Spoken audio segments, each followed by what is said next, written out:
To tell a story. The story I don't want anybody to know. I said, no, not today. That's X-rated. You think so? I'm getting there, working up to it. So you know something I've found? It's hard to be down when you're always the up one.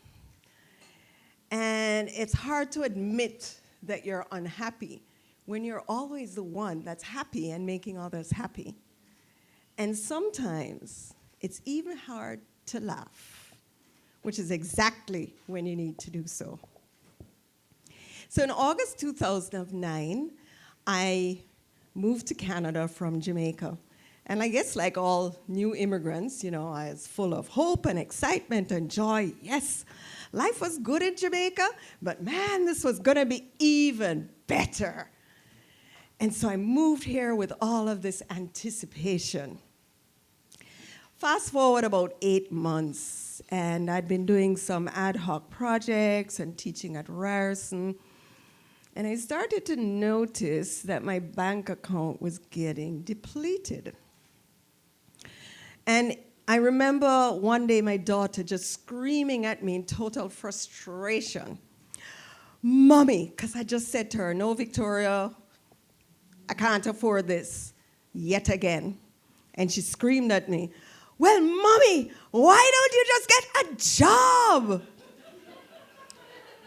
And I'm like, huh? Me? A job? I haven't had one of those since 1990. Because I've been happily self-employed since then. Anyway, this is Canada. New experience. Let me check it out. So then commenced my job hunt odyssey. Any of you who have been through it knows that it's probably a long process. It's like a full-time job, but nobody pays you to do it. You're doing it all the time. So, typical, you know, I threw myself into it, and I did what everyone said. So funny, Martin Buckland is here today, and he's one of those that I met on this journey. But he gave good advice. So I threw myself in it. I redid my resume over and over and over again. I networked till I was stupid.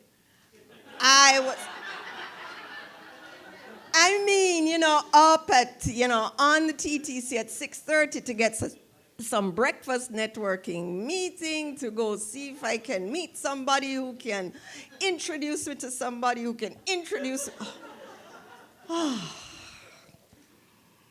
I applied online. I trolled those job boards every day and applied and carefully crafted my cover letter. And as I'm doing this, my bank account is going down because I'm not being paid. I even pulled some strings. And despite being a new immigrant, I had a few pretty top-notch strings, but no job. No job. And some friends gave me some advice, well-meaning friends gave me advice. So here's 2 that I think you'll love. Marguerite, why don't you take Harvard off your resume?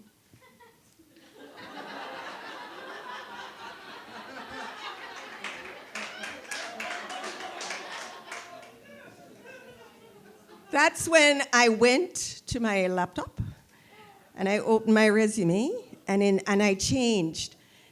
I have a Harvard MBA to I earned a Harvard MBA.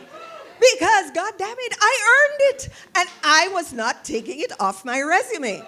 So I left it. But, it's well-meaning friends. They're seeing, and I'm unhappy. I'm really unhappy. And, I can't afford to do this, and I can't afford to do that, and money is going down, and they're trying to help. Next thing, they say, well, Marguerite, maybe you should cut your locks to look a little more corporate. I'm like, me? Me? The sister-in of Bob Marley? Well, you notice I didn't cut the locks, right? But I tell you, I did get to some really, really low moments, I started to ask myself, I started to question my accomplishments. Because, these are months going on. And I'm being told I have this great resume, and I know I do. I came here, Harvard MBA, international certification, and this, that, and the other. How many years of consulting for Canadian government and Canadian consultants? Hello, how much more Canadian experience does one want? No job. So I started, really questioning myself and questioning my accomplishments.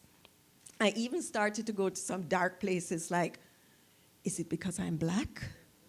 Is it because I'm a woman? Is it because I have an accent? Is it because I laugh too much? I mean, I was digging in the bottom of this barrel to try and figure out why I couldn't get a job.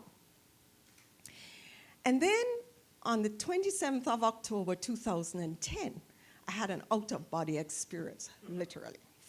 So I'm sitting in this interview at one of these big banks down on Bay Street.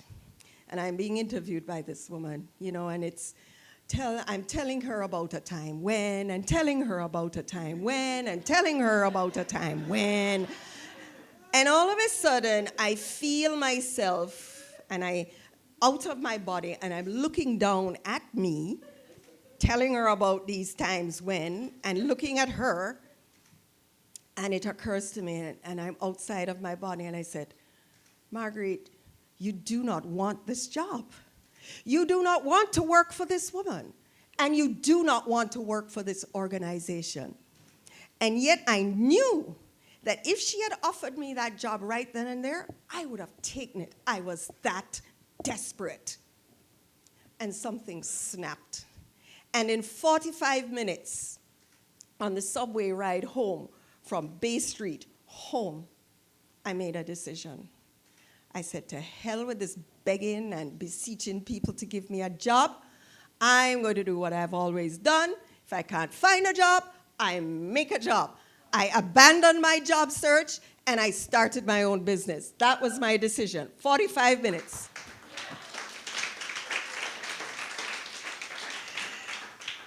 So 2.5 years later, I can look back and laugh. I can talk about this. I wasn't laughing then, although some days I did laugh.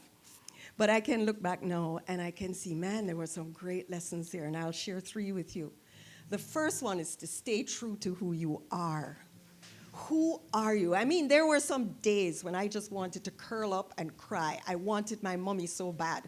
My mommy's deceased, by the way. But I just wanted her, because I wanted somebody to tell me I was good, because I doubted who I was. Stay true to who you are. Because you know what I found? When you stay true to who you are, you get very clear on what you want. So here's what happened after that 45-minute decision-making process that I went through with myself. The next day,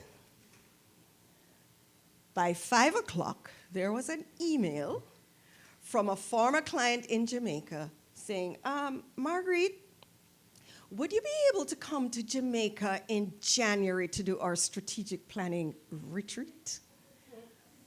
I'm like, yes! Universe just said yes, because I was true to myself. Absolutely. The second thing I learned is that sometimes no is a better answer than yes. I am so grateful to all those people who said no. All those people who didn't even have the courtesy to respond and acknowledge my job application. Thank you. The head of leadership development who virtually laughed me out of his office. Thank you. People who said, hey, you're great, but you're not what we need right now. Thank you. Because those no's closed the door in my face and caused me to spin around and look and see some big yes doors. And I am so grateful to them. So if any of you are here, if you recognize yourself, thank you. And the third one is don't worry. So one of the things that kept me going every single day, when I came up to Canada, I brought my 3 little doggies. They are the cutest little things, Shih Tzu poodles. They're adorable. And, well, you know, when you have a dog, you have to walk them every day, right? You just got to. And so I would leash them up, and no matter how unhappy, how bad, how desperate I was feeling, I'd leash them up, and off we go. And I can tell you, you know, when you're scooping poop for 3 dogs 3 times a day, you know you have a purpose in life. Somebody needs you. So off we'd head to the park, and when we're trotting through, and of course they're sniffing and wanting to chase squirrels, and life is good, and I would look at them, and I would just burst into my favorite Bob Marley song. Woke up this morning, look at the rising sun, 3 little birds outside my doorstep, singing melodies, melodies pure and true. Sing, this is my message to you. Don't worry about a thing, 'cause every little thing's gonna be all right. Saying don't worry about a thing, 'cause every little thing's gonna be all right. And you know what? Everything is all right. So I don't worry. And neither should you. Thank you.